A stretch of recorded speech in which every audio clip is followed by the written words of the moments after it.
Sound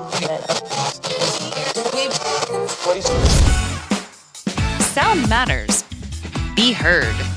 Welcome to the podcast where you get exclusive behind-the-scenes tips to make your own show sound truly spectacular. This is Podtastic Audio. Hey, what's happening and how are you doing today? How's your podcast coming along? I am Chris, and I am from the original Chris and Christine Show podcast. You can find out every single thing you might want to know about that show on the little website, which I created by hand, all by myself. Check that out. Yeah, I can build websites too, kinda, at chrisandchristineshow.com. There's a link to it into the website or into the show notes of this episode today. But here on Podtastic Audio, I want to say thank you. Yes, I truly do mean thank you so much for being here this week. I do this show for you, and every single week I look at my downloads. Thanks to Libsyn, they actually show you weekly stats, or should I say episode stats. So it shows how each episode did from week to week to episode, and I can see you listening. I thank you. I can see you right there. Yeah, there you are. Yes, you're one of the numbers. Thank you. I appreciate it so much. And the numbers really have been consistent for the most part. They've been pretty much around the same number from week to week. So I know some people always brag about their numbers. Oh, I got 60,000, plays or listens or whatever it is. Or it may be just one or two episodes that really skyrocketed due to maybe a big guest or a popular episode. Sometimes it happens. You'll have nobody listening, all your episodes. And then you'll see just the one that'll skyrocket. And you're like, oh, wow, look at me now. Now I have a bunch of downloads and I'm super popular. Actually, that one episode is the one that's actually popular. So you really want to look at your downloads. You want to look at what happens episode to episode, week to week. And those numbers should somewhat stay around the same. Maybe off by a few here and there. And that's what mine's been doing. And I want to say thank you for listening. I really, truly appreciate it. So here on Podtastic Audio, we're going to answer one of life's greatest mysteries. And that is, when it comes to podcasting, or I would say even content creating in general, are you a content creator? Or perhaps maybe you're just a content commenter. You see, there is a difference, and we're going to go over it on this episode. But before we get into all that fun stuff, I want to say is that you can podcast however you like. However you're doing your show, whether you're enjoying doing a particular topic or niche or talking about the weather, or maybe even got your paint drawing podcast out there and it's super popular with you and your buddies. I don't know. But the point is this: you have fun and you enjoy doing whatever it is you're doing. And you don't let me or anybody else tell you exactly how you need to podcast with your own show. It's your podcast. You do it however you like to do it and just have fun. That's the most important thing, I would say. If you're not having fun doing your podcast, then maybe you should pick up a different hobby. Maybe pick up something else. Do knitting, or maybe do whatever it is that floats your fancy, and just enjoy what you're doing. Because if you're not having any fun doing your podcast, then what's the point? It's just misery, really. So just the other day, it got me thinking is that when you edit your podcast, now editing is up to debate, whether you want to edit your show or not edit your show. It's really up to you. Or how you edit your show. It's really up to you. But I had a podcaster just reach out to me the other day, and he was complaining about having to edit a guest interview he did, because he does a lot of guest interviews. And when you have a guest come on your show, you really have no idea what they're going to talk about. You kind of have an idea what exactly the kind of content they're going to talk about, but you really don't know what they sound like, and you really don't know what kind of gear they have. We always try to ask them, and before we get them on the show, what kind of a gear are you using? Are you using a phone, equipment, a laptop, a microphone? Hopefully, you just hope that they all have really good gear, or at least decent gear. But if they do not have decent gear, you always can modify that or tweak it later in post-production. It was funny, just over the weekend, Christine and I did an interview with a guest, and we tried getting them online, and they said they had a computer. When we sent over our prep sheet, they said, what kind of gear you have? And they said a computer. Okay, great. So we go send them a clean feed link, get them all logged in. They had a problem connecting and they couldn't figure it out and all this stuff. We asked them, what are you using? Oh, I just have my phone. I just have my iPhone. That's all I got. And I'm like, well, where are you? And they were like in the sticks. They weren't even around. Like, I mean, internet was very spotty for the most part where they were at. So I'm like trying to get them all figured out, and we're going through different techniques. And every minute we think we got them connected, we start talking and we ask them a question and they just drop off. They're not even there. And they do come in and they get cut out and cut in. And I'm like, you know what? I've got this Rodecaster Pro 2, and I know it's got a Bluetooth phone feature right on the thing. So I said, here, I have an idea. Here's what we'll do. I have your phone number. So I'm going to call you from my cell phone, and we're going to do this whole interview via a telephone, like just like the good old days back in the radio, and then to call in, a caller would call into the station. We're going to do it the exact same way. Christine and I, because the Rodecaster, we go multiple channels. So with the Rodecaster, yeah, you can have people on microphone, up to 4 microphones running in the same room here. Plus, you can have somebody on the phone and everybody hears everybody, and it sounds great. It already has a built-in mix minus where you got to switch on the mix minus mode in the Rodecaster. I had to do that. But once you get that figured out, and it saves everybody on their own individual audio track. So we did that, and I saved it all to the Rodecaster's memory card. Now, I had a problem was at the very end of the interview, I like to stop the recording and then kind of go over logistics with the guest and when this is coming out, and thank you for coming on, and all the just the little basic behind the scenes stuff that really does not have to go into the interview itself, just behind the scenes stuff. So I was trying to do that, and I pressed stop on the recording on the Rodecaster, but I could not press stop. I was hitting the button and it was still recording. And I'm like, what is going on? Like, I can't stop this recording. What is going to happen if I can't stop this thing from shutting down? And Christine's like, well, maybe you have to end the phone call for it to stop. So we're talking to the guest and we're kind of wrapping things up. But I said, well, I'll hang the phone call up after we're done with her. And then once I did that, I don't know what happened, but it let me press stop on the recording after I hung up the phone call, which is kind of weird. So this is our very first time actually recording a guest through an actual just cell phone telephone, recording it that way with a phone number, like the old fashioned way with the Rodecaster. It can be done. It's not too bad to do. Everything gets saved on its own audio file and a WAV file for the most part, even though the actual audio signal itself, the actual sound quality itself through the telephone is really compressed. It's a very, very low bit rate because it's just for cell phones and for telephone use, really.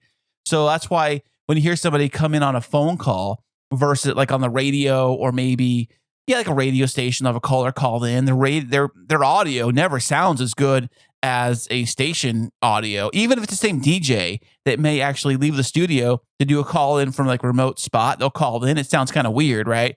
That's because it's done through a telephone. It's never the greatest. So I took her audio and I ran it through, of course, the new Adobe Enhance. I ran it through that, and then I ran it through, of course, Levelator, and I dropped it all into Audacity, and playing with all the real-time effects. I really used a lot of different effects on her to make her sound great. Took it all the clip sounds. There was some clippy sounds because it's telephone, that kind of thing, but I did my best. The episode should come out. Should be the next episode, the very next episode we're going to do, I think, is going to be her interview. But, I mean, like I said, you always can fall to good old faithful, which is the telephone to actually make a recording. Now, it's not the best audio in the world, but you really have to think about, make it sound listenable, make it sound to where it's not super distracting, like it's really bad, where you sound great and the guest sounds like a tin can from 8 miles away, and make it sound somewhat enjoyable, somewhat level, somewhat at the same sound quality. I guess you can't be the exact same sound quality, but at least make it enjoyable and listenable. Really, that's what you're trying to get, is listenable. And the content itself of the message that they say is really what's going to have to hold the episode together, because the audio quality really isn't going to. So the content really has to be the glue for that episode. So I had another podcaster reach out the other day, and he was complaining about having a guest that he had to cut out all the ums of the interview. And he was stressed out because he said there was so many different ums that the guest had when he was editing the interview he was doing. So when I do podcast editing for, say, this show, or maybe for like, especially interviews for the most part, really. We have multiple voices all on the same channel, all on the same show for the most part.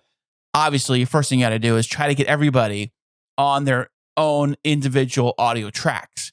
Once you have everybody on their own separate audio tracks, you, the guests, multiple guests, whoever you have, try to get everybody on their own individual audio tracks if you can, if that's even possible. Hopefully it is. But once you get that dialed in, I try to really focus on getting the best sounding audio quality first. Now, this is kind of like when I edit, kind of goes into a 2-part section, and each part kind of takes about the same amount of time to do it. So like I said, the first part really is fine-tuning the audio itself to make it sound the best I possibly can. That means taking out any bumps, taking out any like, not ums, but I'm talking taking out any kind of like noises that really shouldn't be there. If there's scratchy sound. I hear a lot of these like bumping things sound. I mean, I've done it myself. I caught myself on the last interview I just did. I caught myself bumping the microphone and Christine bumping the mic. It's slight little bumps. You don't even think about, really. They get picked up on the microphone. Like, you got to take out those. And you can see them when you're in there, especially when you're doing separate audio tracks. And I go in there and use the real-time effects, and I try to really fine-tune all of the audio, make it sound spectacular. Once I got everything dialed in, it sounds great. Everything sounds amazing. Then the second part of editing is chopping things out and what to chop out and how much to chop out. And do you chop out every Do you leave some in? Do you chop out all the gaps? I like to chop out some of the gaps, but you want to make it sound natural. You can go too much in this whole chopping situation. You start chopping things out left and right. It can get too quick and it can sound very robotic. And the interview or the show itself can sound a bit unnatural.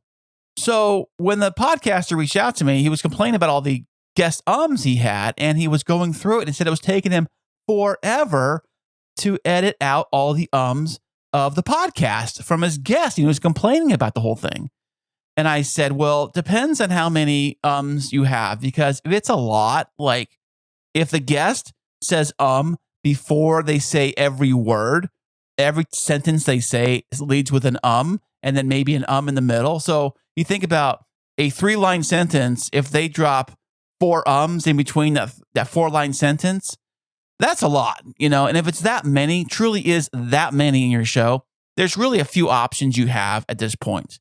Now, what he chose to do was sit there by hand and go through each one and spend hours and hours literally combing through the audio to really fine tune and get rid of every single that he sees in the audio wave file. Now, I don't know about you, but I don't have that kind of time. And I only can dedicate maybe an hour at the most or half an hour here and there to really work on editing that part of the audio interview. So I said, these are your options, really. If it's that many and you don't have time to take them all out, you got to get Descript. Go to Descript. I think it's Descript.com or something like that. And you go and get Descript. I know you got to pay for it, but what it does is it transcribes the podcast audio into actual script. So hence the word Descript. I guess that's where they got it from. And it'll go through there and figure out where all the are at in the audio. And with a click of a button, click, click, click, it will remove all of those. But be careful, because when you do that, it can sound a little abrupt. It can sound a little too quick pace. Some of the edits aren't really made with a fine knife. They're made with a hacksaw. Really.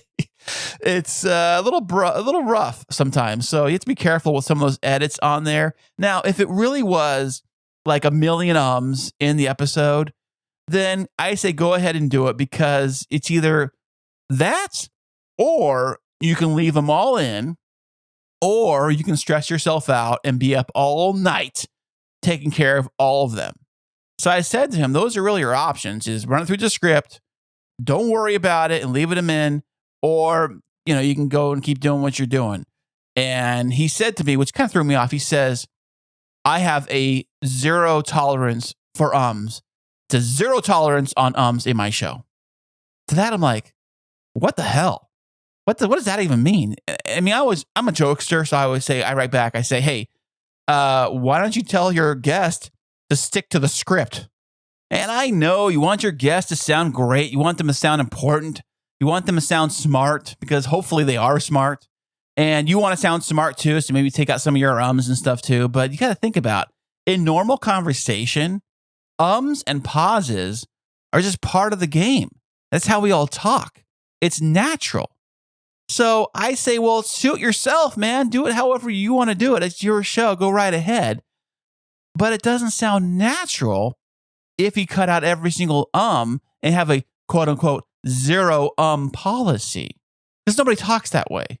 Nobody is like that. I try to edit my shows for a natural sound, not just natural, like, hey, what's up? We're just going to hang out and I don't know what we're talking about and we're bored and blah, blah, blah. No, not like that. I'm saying like actually sounding like we're all hanging out in the same room, having a conversation, the way normal conversations go. And maybe it just takes practice. Maybe the more practice you have talking, the more practice you have doing a podcast, the more practice you have interviewing people, maybe the more natural it becomes and the easier it becomes to have a podcast interview.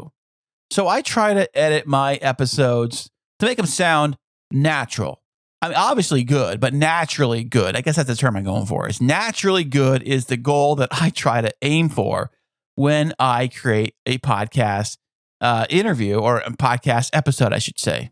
Okay, so now we're going to discuss the differences between whether or not you are a content creator or are you a content commenter.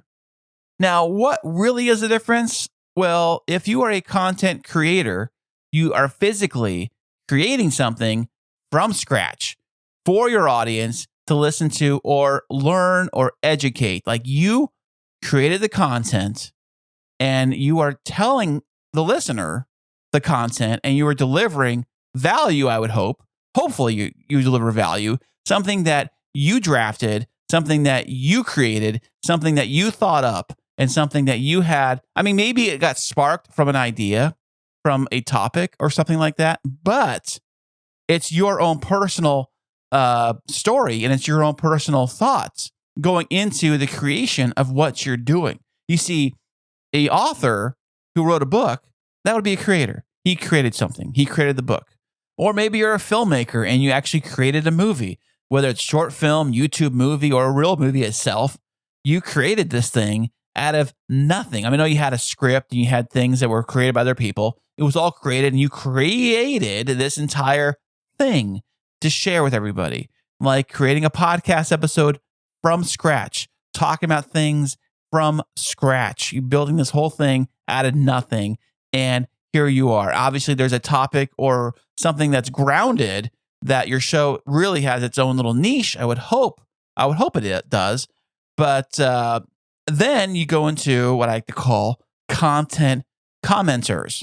Now, the content commenters are basically anybody that watches something that somebody else did, does a show about the thing somebody else did.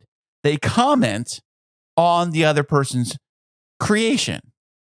So they're like a content commenters. Now, I know there's a lot of shows that do the latter half. They aren't really creating anything. They are actually commenting on other people's work, whether it be a movie, whether it be sports, whether it be you name it and whatever. I think the problem is that some people that are content commenters think they're content creators. Yeah, not really, but you really can podcast however you want to. It's your show. Do it however you want. But the pure definition really is that you are actually commenting on somebody else's craft, somebody else's work.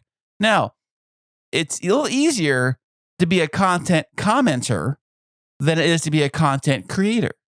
It's easier to talk about something somebody else did than actually do that same thing yourself. You see, it's like sports. You know, every football season here in America, the NFL, right? It's popular. It's the biggest sport in the country. It's trying to be the biggest sport in the world, but that goes to soccer or / football, however you like to say it. And, you know, if you watch that sport, every game, there's going to be a bunch of people that obviously are way overweight, shoving nachos in their face, and they're sitting on their couch and they're yelling at the screen saying, you should have done that. Why ain't you doing this? Or why'd you throw the ball like that? Or why'd you miss that play? Why'd you do that? They're commenting, of course. Yet, do you think they actually can get out there in the field and do it? Hell no. They couldn't run 40 yards. They couldn't run 4 feet, most of them, you know? So those would be commenters. They're not actually doing the said thing, which is fine too. Everybody has an audience, but just remember that without the content creators themselves, the content commenters wouldn't even exist because they have nothing to really comment on if the creators didn't create the one said thing. So thank a content creator today. Hey, thanks again for listening. I am also on social media. Yeah, check that out. You can find me on Twitter on Podtastic A.